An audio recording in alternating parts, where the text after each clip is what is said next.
Hey, everybody. Welcome back to Gardens, the Untold Story. I'm your host, Ken Somerville, my co host, Andy Lopez, the Invisible Gardener. And Andy, we're talking about celestial harvest, tapping into cosmic energies. I know we kind of fly off the handle and go out to the extreme Yeah, here we points in the go. universe. And I think that's one of the shows for today. Here we go, everybody. Those that know me, you better sit down, fasten your seatbelt, make sure you have your oxygen mask ready, and those of you that don't know me, you will know me. So let me start off. I did some previous thinking before I came here, and Well, that's probably good. You thought about it anyway. Yeah, I wrote down some notes. I said most people think the gardens sleep when the sun goes down. But that's when the celestial work begins. How's that? Isn't that cool? Yeah, I tell you, man, I am just out there. So I want to introduce you to people that we aren't just growing plants, we're managing energy. Yeah.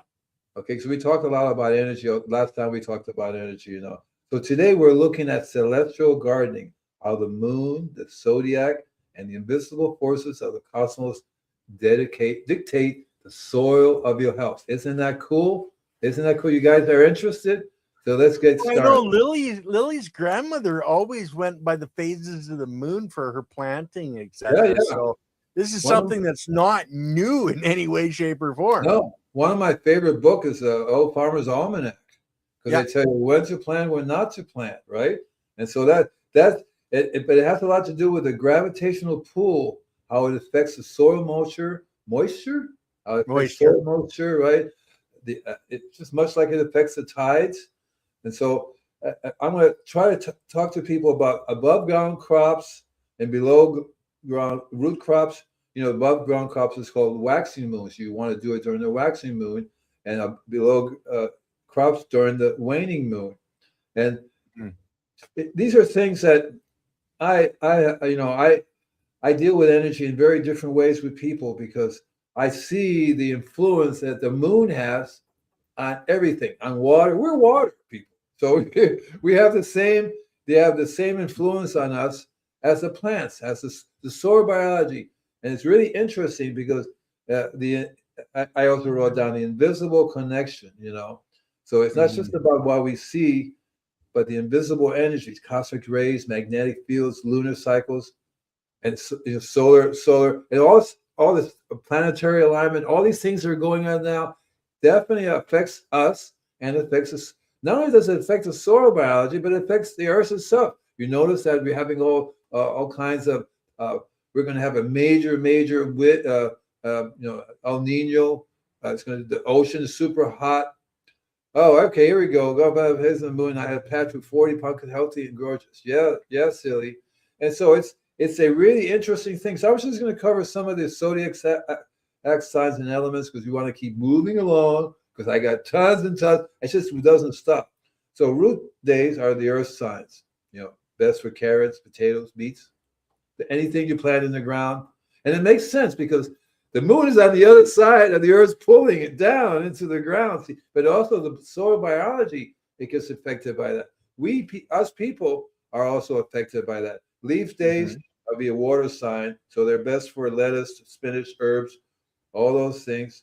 Flower days are air signs, best for roses and flowering ornamentals.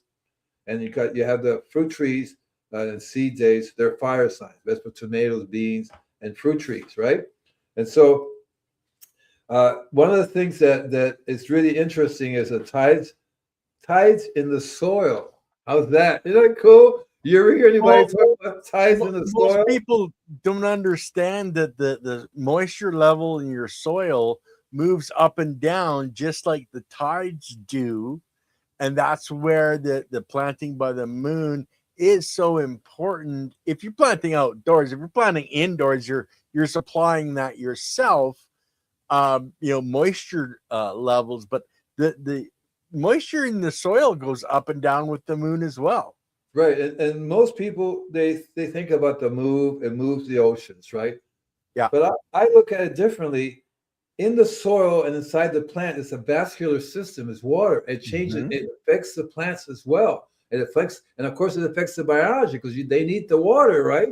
They're like without water, you don't have biology. Really interesting. And so the waxing moon increases light, and that's why it's good for above ground energy. Whereas the waning moon decreases light. Mm-hmm. What's really interesting is that you should never. Oh, this is my feeling. Never plant during full moon because the energy is too stressful, right? So I learned that's how I was studying biodynamic systems, okay? Because Rudolf Steiner really introduced me to all this cosmic stuff, right? He really is, because I read in between the what he lines. was saying, right in between the lines, what he was saying. So I really loved biodynamic preparations because he would Mm-hmm. say you can take this energy and put it over there, which is all energy, transfer of energy, right? And so his concept was how fermented mineral and herbal preparations are used to tune the soul to the celestial rhythms. Isn't that cool? And these are things that's just coming to my mind because I am a garden of knowledge. I just came up with that. Sorry. Well, your brain is sprouting. You got a tree coming out of your head and some biology there you go. out of your ear. And That's right. That's right. My brain is sprouting, and you got the sun coming out. So we have a nice connection. Okay, we have a nice connection. And I want to tell people that science aren't just horoscopes.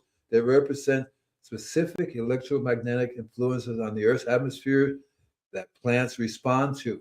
Not just plants, us people, dogs, all living things respond to that. You see, remember last time we talked about a little bit, I like calling it cosmic gardening because we're surrounded with all this energy and we either die from not being able to use it or we flourish. Yeah. Right? And so one of the things that's going on here is I call them D-space and biodynamics, okay? Because it's kind of weird. There are nodes, I call them no-go zones. These are lunar nodes when the moon crosses the ecliptic. In celestial garden, they're often considered rest days where no planting or harvesting should occur because the energy is too chaotic. And that's the same thing with human beings. When the energy is too chaotic, you really need to sit down and meditate and relax because anything you do, everything surrounded, it's so chaotic. And to me, I was also watching a YouTube channel talk about eyes, color of your eyes. My eyes are green, see? Okay, you say so. And I'm one of those space creatures. I really am one of those space creatures. So I want to talk about I think we call that a space case. Yeah, space case. Oh, okay, the role of planets beyond the moon. Let's just go deeper a little bit, just beyond the moon. Let's talk about Saturn or Venus, where people historically thought that they get influence on different crops. And the reality of it is every planet in our, not just every planet in our solar system, planets outside of our solar system. There's a Betelgeuse, for example. Betelgeuse is already blowing up, and it's spewing. It's a giant, the brightest. It's going to be the brightest thing in the sky, even brighter than the moon. And Venus is going to be sitting there. You're going to go, wow! And literally, we're going to have two suns, and it's not as big. Not as big, but it's very super bright. How do you think that affects plants? Well, I think that's going to affect the entire planet, not just plants. It's going to affect us. Exactly those radio waves and energy waves coming in. Exactly right. They're beyond. They're like we're being bombarded by so many different kinds of rays that we have no idea what majority of them are and how they affect. Oh, for example, what's the name of the volcano in the park, that big park? Yellowstone, right? And so that one's starting to. All these volcanoes are responding to the. What about? Yeah, right, exactly right. And I mean, there are so many different planets which have such a strange effect on our bodies as well as the plants. And so I talked a little bit about electric gardening. Well, this is really electric gardening because electricity is just one little form of energy in the spectrum. It's just one tiny little thing. We have cosmic rays, we have We have all kinds of rays on one end and kinds of rays on the other end. And so everything, what is it? Everything creates ripples, which is important to get in good vibes. So let's see, this is a good one, right? There you go. Oh, yeah. Quit taking it off. Yeah. Yeah. So it's like, and what I like about you people, as I was going to say, is that you understand what I'm saying. And so some of you people are just showing up and go, what is he talking about? I don't know what he's talking about. Do you know what he's talking about? But and so I one of the things that's really cool, I call it pest control by the stars. Oh no, that's a new one to me. I don't think we've ever talked about that before, Andy. It's called peppering. Peppering, okay. Yeah, I asked my favorite AI, what is pest control by the stars called? And it says it's peppering, burning the seeds of weed or the body of a pest when the moon is in a specific sign to create homeopathic deterrent for the garden. So when I started studying all these weird things, one of the things I do is radionics. Yeah. The radionics is, so one of the things this guy invented, his name is Hieronymus, and they call it the Hieronymus device. So he has this device that goes in the garden. It's like basically a tube, and it's made according to a law of energy. That means that in our planet here, the way that the cosmic rays are absorbed and retained is that it goes through a layer of organic and inorganic material. Cosmic ray comes in, it does not, or is it organic and inorganic? So it's inorganic, organic material, and inorganic. And when it does that, it actually absorbs that. So, and that's called, and radionics is very interesting. It was developed in Germany, where they understand the frequency of, so when they were using it for healing, for example, so if a person's healthy and that you have a picture of when he's healthy, you put it in this device, and you also so you take a picture of when the person's sick, that person will get the frequency of when you're healthy and heal you. They banned it. They have it banned in the United States. They also have it banned pest control, because the pest control. So the way this Hieronymus device is really cool. So you have snails. So you take the snails and you kill it and you put it in this machine. Snails go away. If your property has a deficient in calcium, you put calcium in there, and you can test the plants. They have the calcium.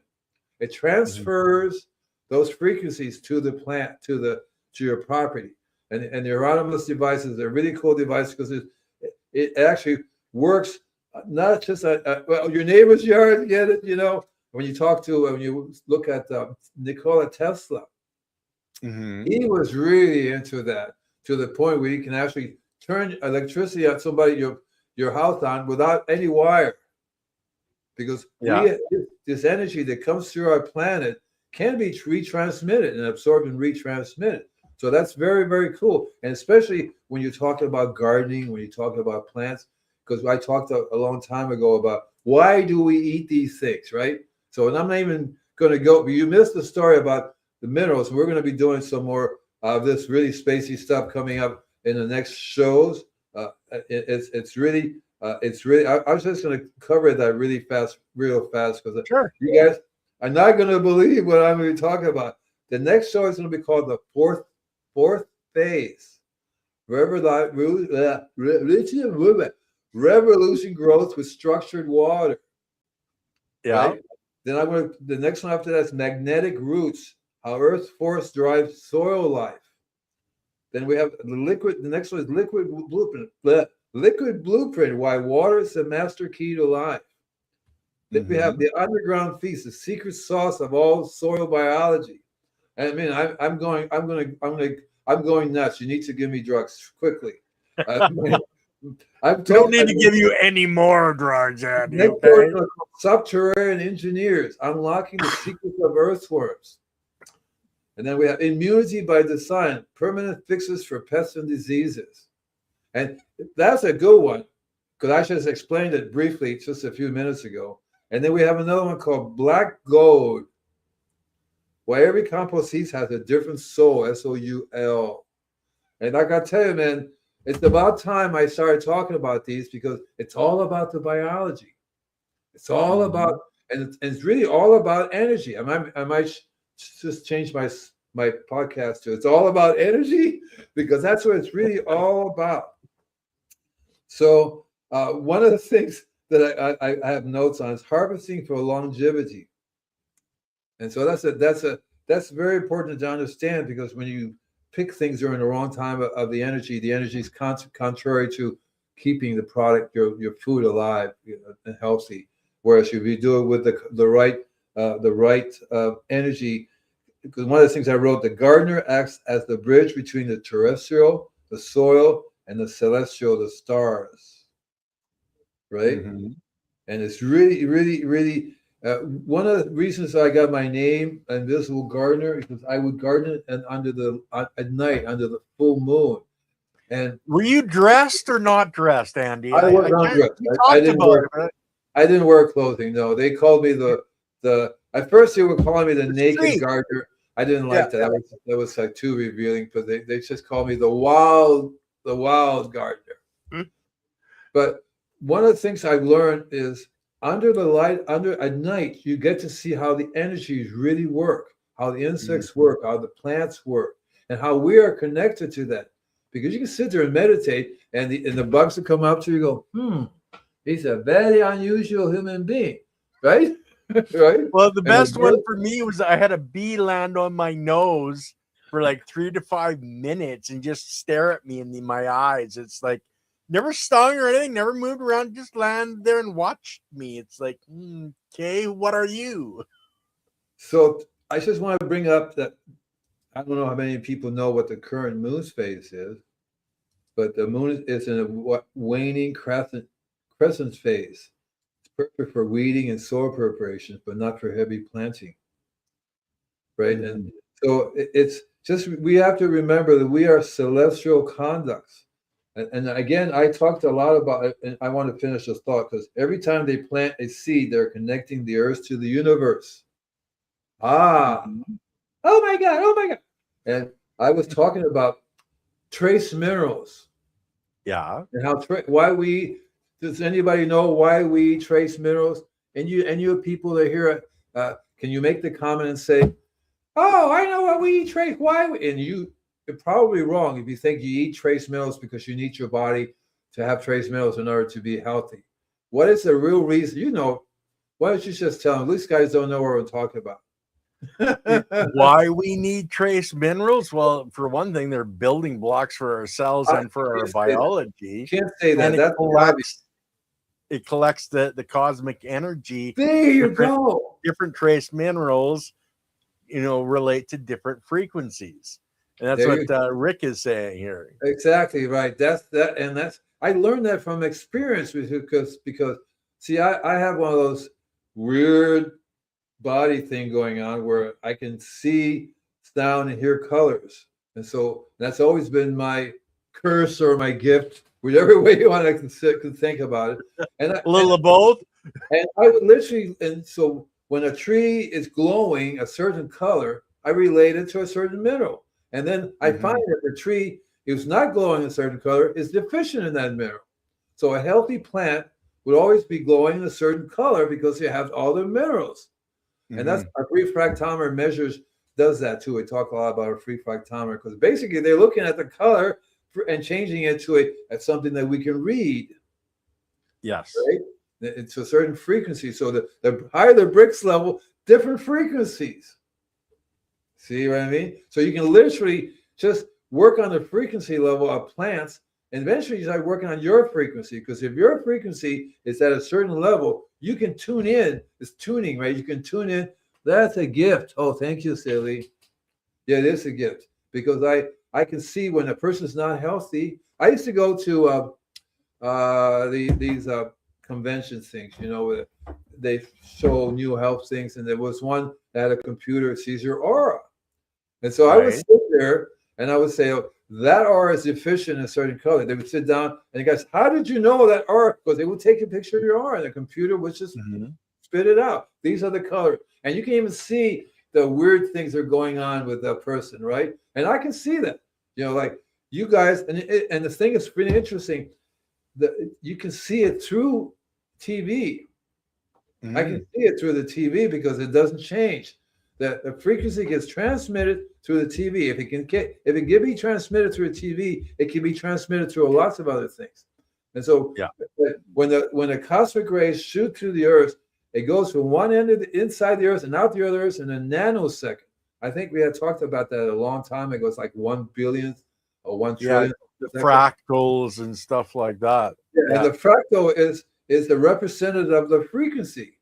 And so it's very, very interesting how this whole thing, it's all about frequency. And I would say it's I'm not a religious guy, but it's true pointing at something's going on out there that is not just haphazard. The universe doesn't throw stuff together and everything falls into place. Something's going on. And what's this? What is this? Let me look at this one. I like this one. What does it say? We get sprayed with aluminum. Silica is nearly the same frequency.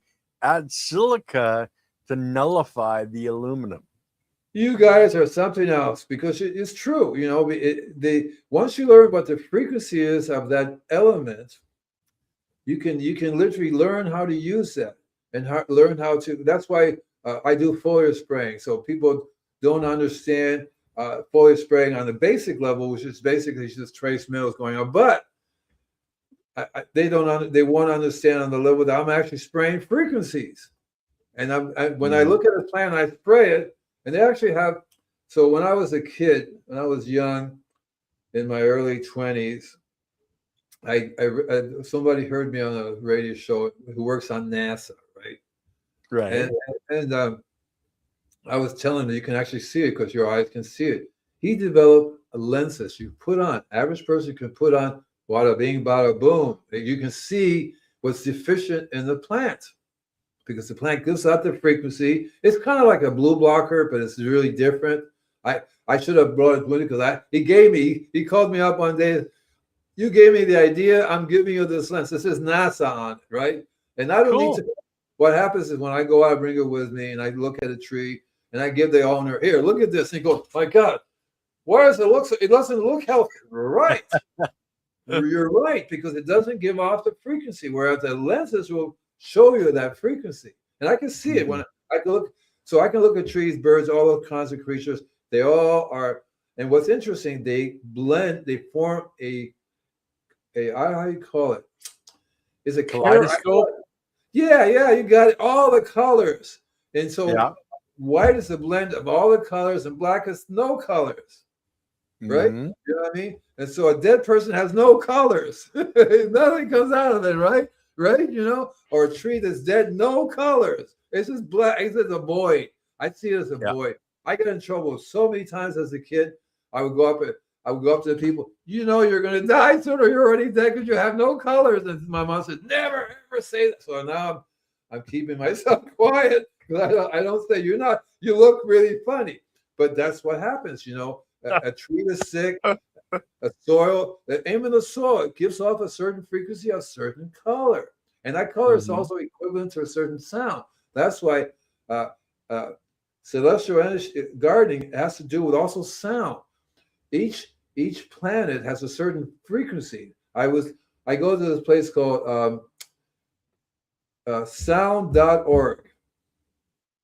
Sound.org. It's a free place you can go to, and you can download all these different. So there are lots of different scientists and people who, like I see the most beautiful of enormous green tea. Yeah, it was a gorgeous royal blue. That's exactly right. See, green.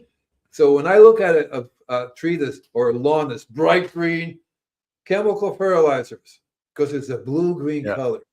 It's a blue-green color. It's not a green color. It's a blue-green color. So Silly was actually absolutely right, because I was going to say that. So when you go to sound.org, there are frequencies of the moon, the sun, the earth. This is what the earth sounds like, because we have the Schumann frequency, but it sounds Schumann resonance. Resonant. It has a certain sound to it. The sun has a certain sound to it. The solar system has a certain sound to it. And scientists are now just figuring out, okay, there's a black hole over there and a black hole over here. What connects the two of them? Energy, frequency, and vibration, which is sound, color, everything we're talking about. Yeah. And scientists are going, I think they call it entrapment, or, when you have a molecule in another galaxy or another place, another molecule over here, and they're entrapped. Silly, what's it called? It's not entrapment. I got that in my brain, entrapment, but it's not entrapment. It Yeah. means they're connected together. Silly, come on, spit it out. I know you can look it up, girlfriend. Just come on, do it. Here, I'm waiting for you. Come on. You're not listening to me. She's trying to figure out what is it. And there's a scientists that have come up with a name for that. And I forgot, and I keep forgetting because I have entrapment in my brain, because that's what it is. The two are connected to such a way that do not no, okay. They do not need to be physically connected.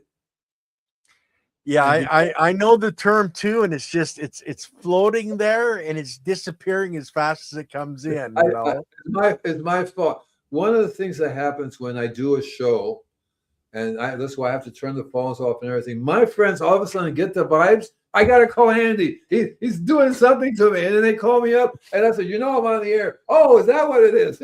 Because this is sending the frequency out, and I'm not just limiting it to the you and me talking. It goes out all around, all over the earth, and those are people that tune in. They go, oh my goodness, and they get it. Whether they listen to what am I looking? Quantum entanglement. Entanglement. There you go. Yes. I call it entrapment, but it's entangle. Entangle is such a cool word because that means their energies are entangled. Yeah. They're entangled. It doesn't make it. And what's cool is that it could be one part of the earth, another part of the earth. It could be from the sun and moon. It could be from the planet to another planet in another solar system. It could be another galaxy, even another dimension. And what causes entanglement, and what's interesting, I'm not going to carry about, is a consciousness. Everything has a consciousness which connects us. See, everything has a consciousness which connects us. And that the consciousness allows you to see the frequencies, to hear the frequencies. You see what I mean? So when you meditate or you get into that space of pure energy, we are indeed one, right? We are. And so when you're doing celestial gardening, what you're really doing is you're tuning yourself. Because what's the point of being like unaware of what you're doing? And then you can never really tune into all the energies around you, whether all the microbes are dancing to this celestial energy. And when they're not there, then you're not getting the celestial energy that you need to survive, to be alive. Are you talking to Celia, aren't you? Yeah, Celia's in the background. She came down. She was asking what she was supposed to be looking up, and it was the quantum entanglement. You found it. Then I love talking to scientists because when you talk about quantum theory, oh man, these guys are they're like children, and they can't figure out quantum theory. And it's really very, very simple if you back away and say, look, everything's connected. Figure it out. Just figure it out. If you I know Lily and I follow the Schumann resonance a little bit, and like she just said, the Schumann resonance is doing interesting things. There's a lot of things happening energetically on and around our planet, in the universe. And we guys, if you don't understand, the more positive energy we put out as individuals, it comes together and it changes the Schumann resonance, so we can actually affect it. There is a saying, and I don't know how to translate it, but basically it's okay. There's 1,000 Buddhists on the earth, and they're all on the planet. They're all meditating together. That's enough to raise the frequency level of everybody. And there's a name for that. So in terms of, it means that when as a collective, we're on the same frequency. Right? Right now with the war and all this stuff, we tend to tune into that instead of the frequency that we should be tuning into. What is the scientist fear? Oh no. Love. Yeah. Oh no. Serena does have a question, Andy. Maybe we'll just jump on that for a second. Go ahead. I have a tree whose leaves are already developing brown spots. Is it rust? The tree is oak. The way you can tell is rust because it looks like rust. That's why they call it rust. You look under a microscope, a mirror, you see tiny little yellow things. That's called rust. Now, if it's usually a brown spot could be any number of things. It could be a deficiency, the tree's inability to to take the trace minerals and spread it out. So if it's missing a certain trace minerals, it's not going to be able to do everything that it's supposed to do. So this is a visual effect. You can see that tree is missing something because it has a spot there, and the plant is not getting the nutritional that it needs. In other words, the energy is not flowing through the leaves. Remember, the leaves are part of the antenna. I see a tree. Well, all beings we are antennas. We don't happen to think about ourselves as an antenna. I do, but a tree is obviously an antenna, right? It's an antenna, and all the leaves and everything.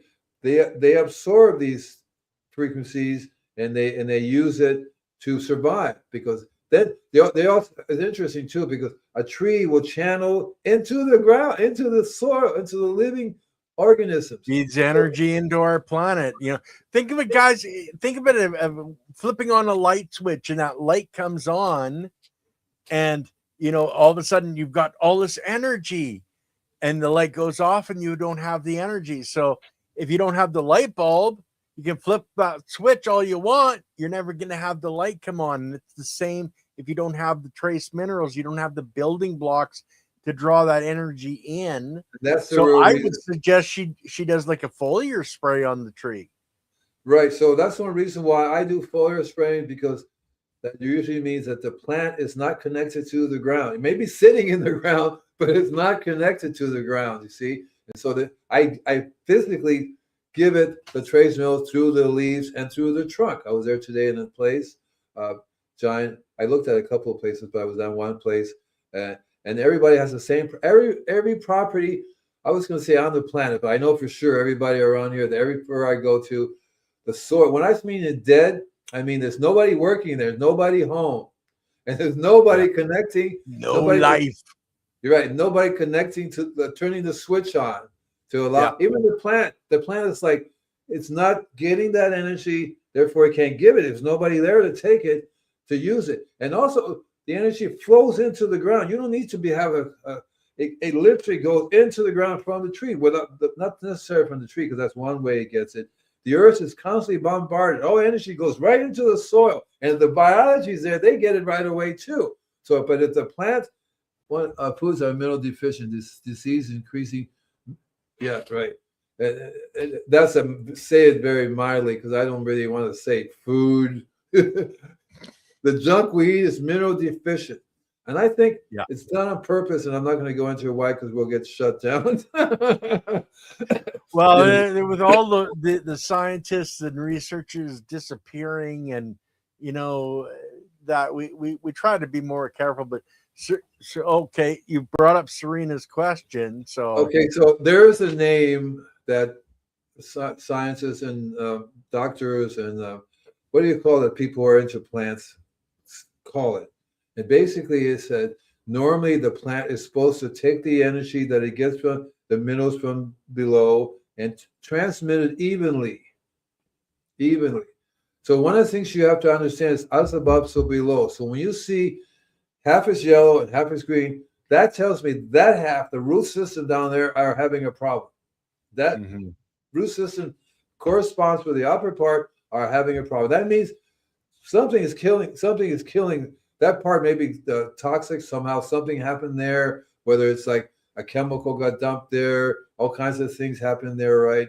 It could be any number of things. I do have one question, Andy, because I look at my rose bushes are just starting, and so half is green, half is yellow still. Do holly bushes have that same effect where they wake up in the spring and the chlorophyll is slowly coming and moving up into the branches? I don't know anything really about holly. To me, that means that it could be see. When that happens, basically the system is not really working right. So some part of the body is working fine, but the other part is not working right yet. And it usually always relates to something going on in the soil, because it's not normal for it to be half of this way and half that way. That tells me physically something's going on in this part of your soil. And if you were to be able to slice it and look, you'll see, oh, that's what's going on over there. So something's affecting that part of the root system. And eventually, sometimes the biology will spread up, will cover itself. So if you have a good property with lots of biology, it will migrate over there and fix the problem. Somebody shut down the system over here and they will fix itself. But if it doesn't have the biology, it may never get over to that part of the tree, whereas this side might be something very radically different. Usually it has something to do with carbon. So carbon is not evenly spread everywhere. And so some places may have more carbon than other places. And normally the plant will give it to the whole body, but then it shows. Because if the root's not working right on that side, it will show. That's the main issue that you have to figure out. That's why when you do something, like when people do a drip system, they only put a drip on one side of the plant. Or they tend to, they do something on that side and they totally ignore the other half. And so it shows up there because the root system eventually will start to decompose and it'll be there. It's just be like a root, it'll be like nothing, right? And so if you that's why when I do so I've been teaching people OLA, OLLA. We talked about it last time. And don't put one OLA just on one side. You want to do it like the clock. Hi everybody. Who's grumpy? Grumpy is grumpy. Oh, there's Grumpy. Hi, Grumpy. Smile, buddy. So an OLA has to be done at 12 o'clock, 3 o'clock, 6 o'clock, and 9 o'clock. You do not want to just do it on one side or one section because the rest of it is not going to get it. You're lucky. If you have a very good, active living organism in your soil, it will tend to spread itself out. Yeah, the better, more biology you have, the easier it will tend to go around. But usually, so it doesn't really do that because some parts of it are deader than others for so many different reasons, right? You have to sort of look at it, what's going on. So when I do foliar spraying, to me the key is to not only do the leaves, but do evenly. So if you only do half a trunk, and the other half doesn't get it, and you'll see it next time you come around. Look, this part is doing really well. You spray underneath the leaves as well, Andy? Yes, sir. Yes, sir. I spray on top and make sure they all get on the bottom because they absorb differently. They're different. Even though the same organisms I'm spraying, it works well on top and works on the bottom. There's a different because you figure it out that leaves on top, the sun gets them, so they work differently than the leaves underneath them. You see, right? So it's a slightly different setup. And same thing with all plants that they're key to the sun. There's also a different factory going underneath the leaves. Well, for most people that don't understand, your plants actually breathe in and out just like we do. It's on the bottom side of the leaf. It's called the stomata. And that's where in an indoor grow, you want to keep your vapor pressure deficit, your moisture to your heat ratio, so that your plant can actually breathe. Just like if we go into a sauna, it's really harder for us to breathe. And it's the same with our plants. So most of the carbon that is used by your plant is actually coming through the breathing from the carbon monoxide that the plant breathes in. It takes the carbon molecules, and that's where most of the carbon comes from for your plant cells, for your plant to grow. That's one of the reasons that a lot of indoor growers have tanks of CO2 to keep that CO2 at a higher ratio so their plants get that excess carbon. The carbon, it's very interesting because the biology takes carbon and turns it to carbonic acid. Carbonic acid is what they use to break down the minerals and turn it into a form that the plant can use. And now the plant is not fed by a needle. The plant is fed by the root hairs on the plant.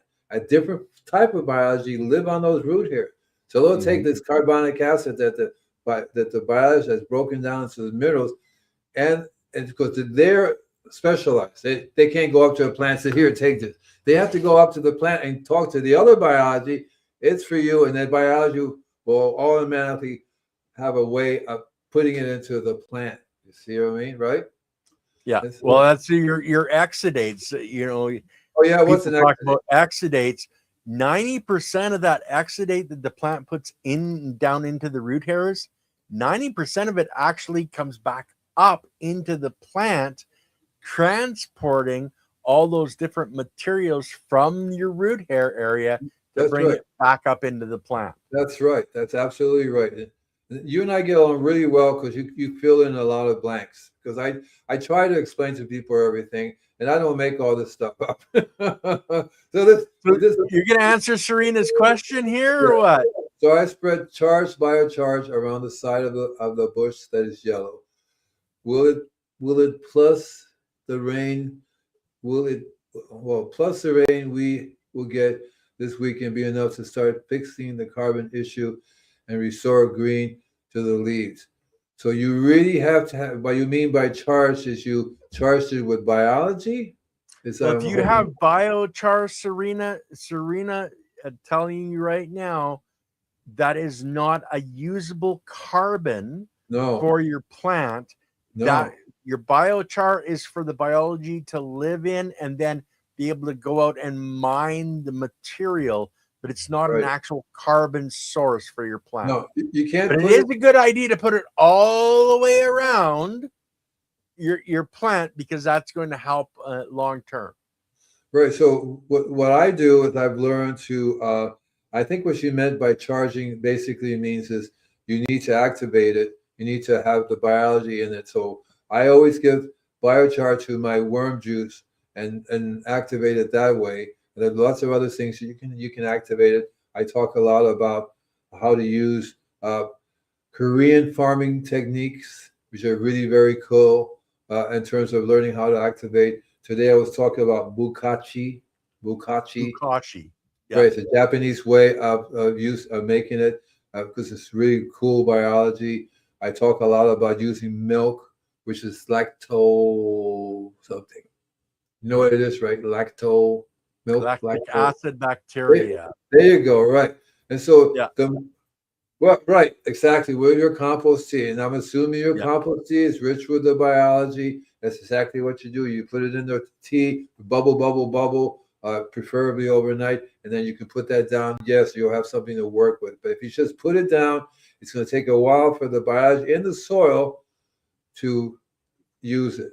And it's important that you have a wide blend of biology because you want a wide blend of trace minerals. Each biology, each little guy under there is keyed into a specific trace minerals. And they say, hey, George, I need some calcium. Hey, Louise, I need some iron. He doesn't do all of it. Well, and like Rick says, and we're talking about energy, Right. biochar will act as an anoid in the soil. So it's going to be drawing, positive, negative energy, right? Exactly right. When you learn about so it's called paramagnetic. So I learned about paramagnetism earlier on when I was learning about Rudolf Steiner's biodynamic. That was the early 70s. Because and also when we talked about being radionic and energy, paramagnetic is how they make is what a orgone accumulator. I used to make orgone accumulator. Orgone is just a name that they give for energy, right? You know what I mean? And so when we are paramagnetic beings ourselves. The Earth is paramagnetic. There's a whole bunch of stones and crystals and stuff which are paramagnetic. Not a magnet with a north and south, but it's paramagnetic. It means the whole thing, like the Earth. You may say north and south pole, but really it's one giant. We don't have a north and south pole in our body. We're paramagnetic.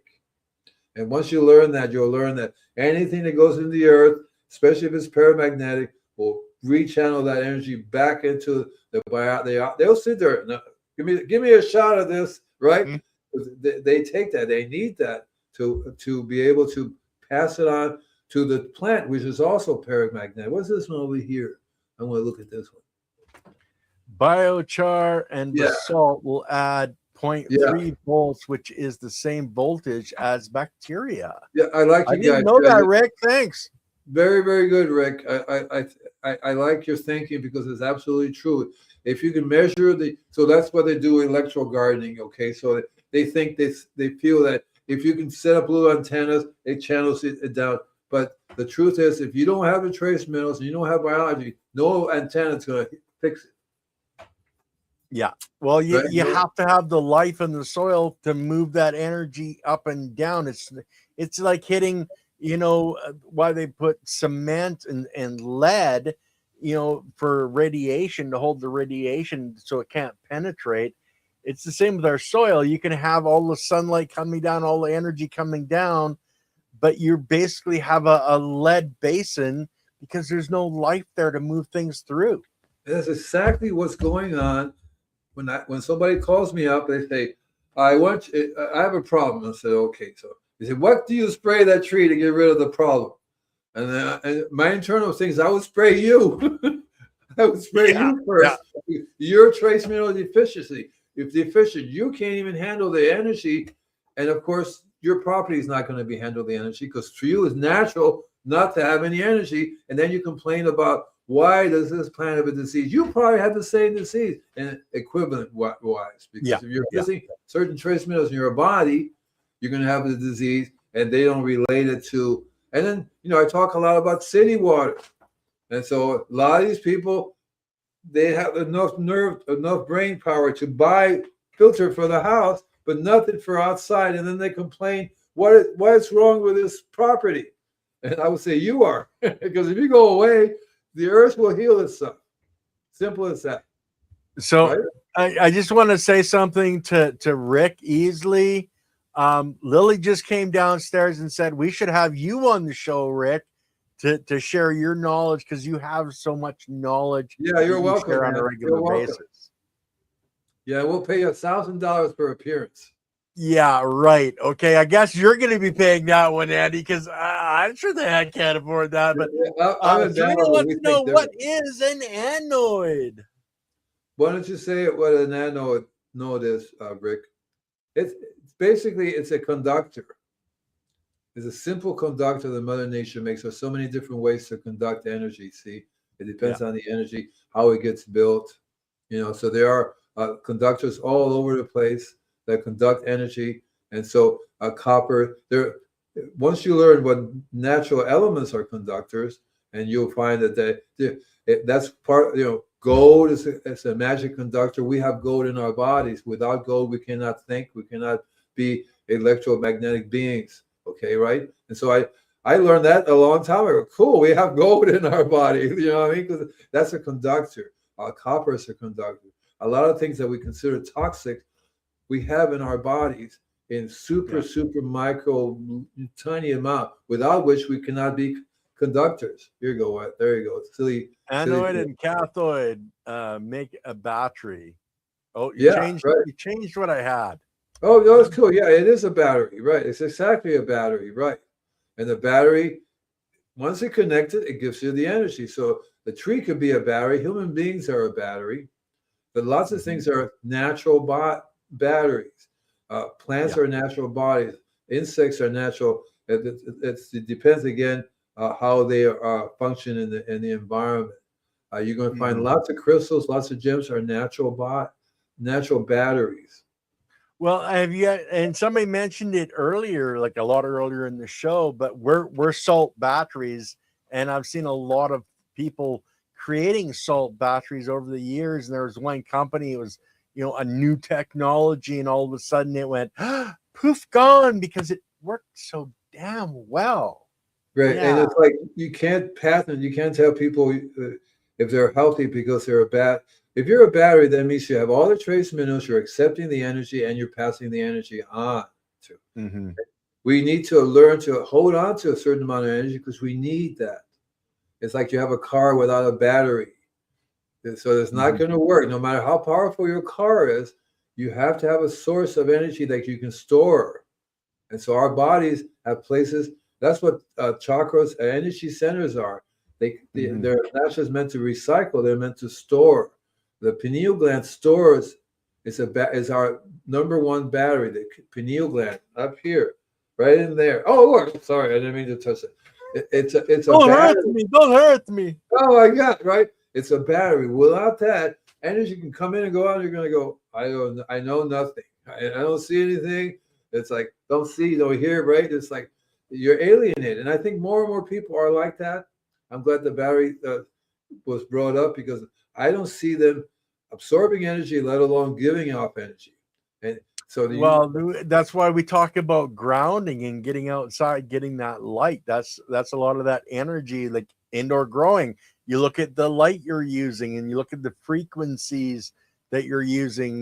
They used to just be a very narrow band of frequencies we thought were growing our plants, and then we find out, oh, geez, that bandwidth has to be expanded out in areas we don't see, right? Our eyes can't see, but the plants need that. We need that energy as well. That's why getting out into that grounding and touching that Schumann resonance and in being in that frequency, that vibration is so important.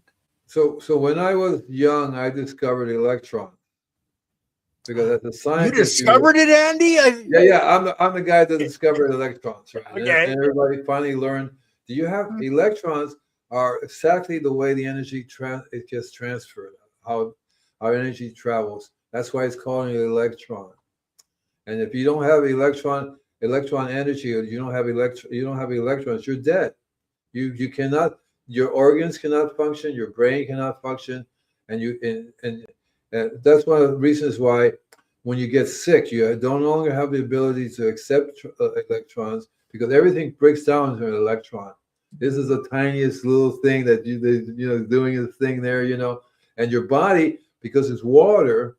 That's one thing I'm going to talk about when we talk about structured water. Is that the reason why structured water works because electrons are structured. Mm-hmm.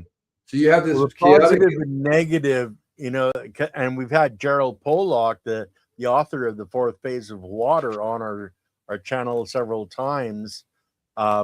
And he talks about having a tube, of water molecules where the positive and negative, you have I think it's the positive, or no, is it negative inside, positive outside, where the actual, atoms and electrons, etc., are moved out, and it forms a tube like a straw.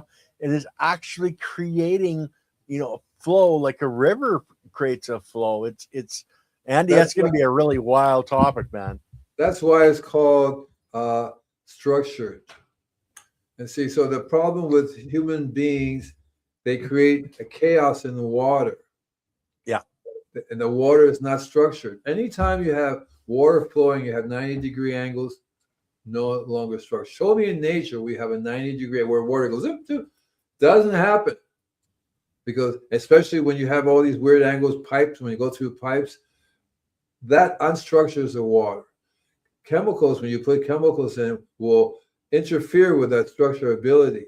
So when in nature, when you have lightning, what do you think lightning does to water?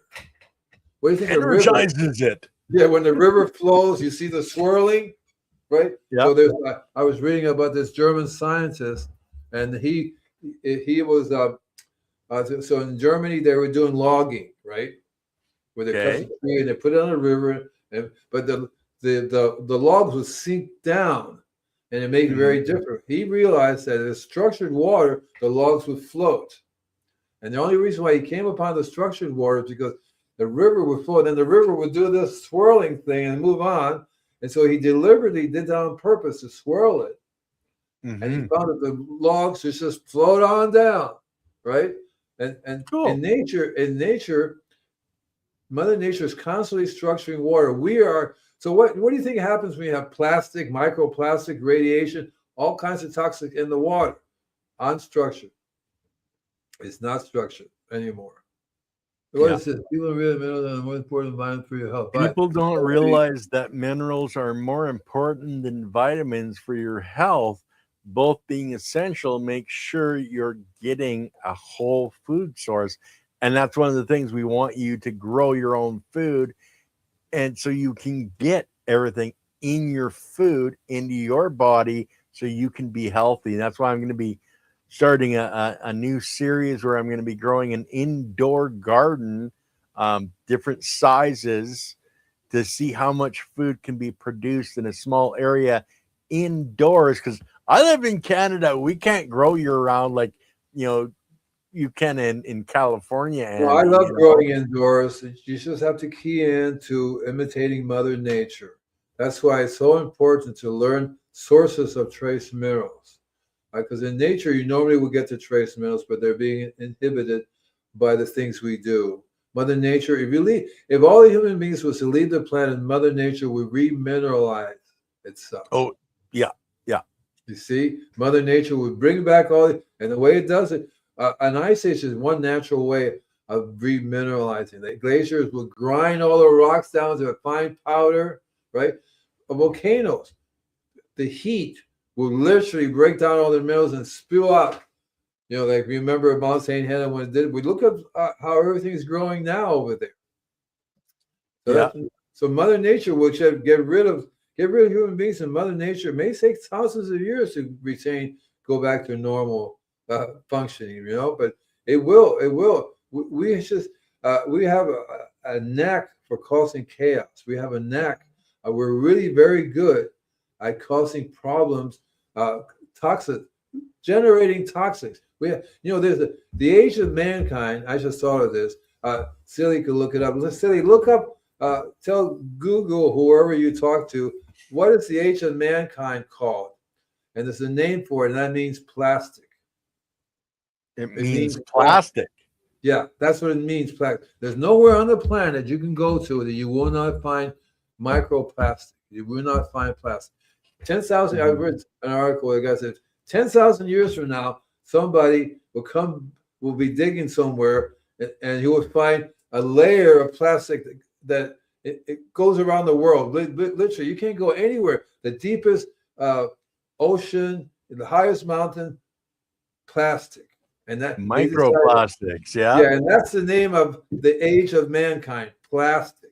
And there's a weird name for it. It basically translates to plastic. And that's sad.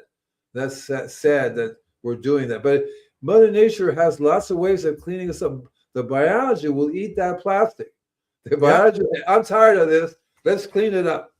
See, it has their scientists are discovering now on other planets. How can any biology be there? No, they even eat radiation. They live in a freezing environment. They have to change in their concept of what's life, right? Yes. There's lots of moons around in our solar system, around Jupiter, for example, some moons. So they say we need water, but this is a liquid. It's not water. It's like ammonium, some other type of liquid. So biology will survive in a lot. Currently unofficial, it's called Anthropocene. Yeah, well, if you look at this is maybe that's it or not, but it really means plastic. That's what it comes down to. It means plastic.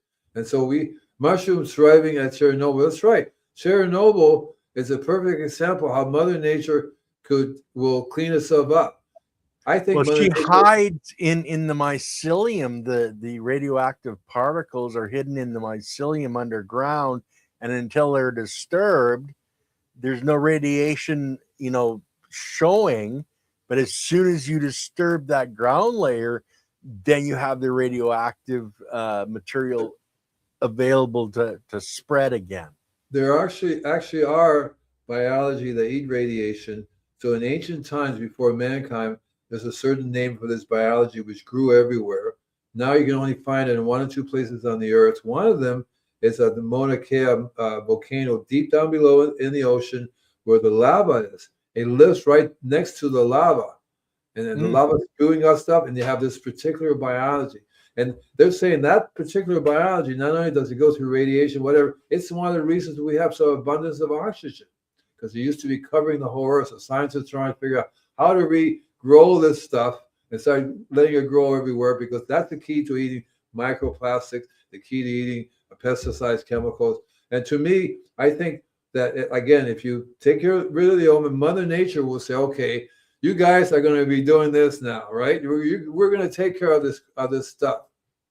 All bets are off. What happened? What do you mean all bets are off? Well, the comment before, we've got tube worms thriving near thermal vents. The biology that exists in those areas inside the magma itself at those extreme temperatures, we're just finding out about this stuff through the scientific method. But if we didn't have biology, we wouldn't exist because the cells need biology to divide, but they also need the building blocks, they need the energy, etc. And we keep disrupting different flows at different times of what we need. So I came up with this really cool saying so we can end our show. Here it goes. Keep it organic. Keep it invisible. I'm Andy Lopez, Invisible Gardener. See you in the garden. Ha ha ha ha. Well, then that's going to be the end of the show, but I am going to tell you what's going on tomorrow on Chiropractic is Sexy. Their title is Here Comes Summer. Don't take your foot off the gas. That's tomorrow during the day. And then on Monday with Leighton Morrison, we have Kelpie Wilson. She wrote a book on biochar, guys. So you want to find out more about biochar? She's been here with us before. It's going to be a wonderful show again. And as CT Grows says, it's all about the biology. Peace out, guys. We'll hopefully see you tomorrow with the ladies on Chiropractic is Sexy. Oh, I love you guys. Thank you.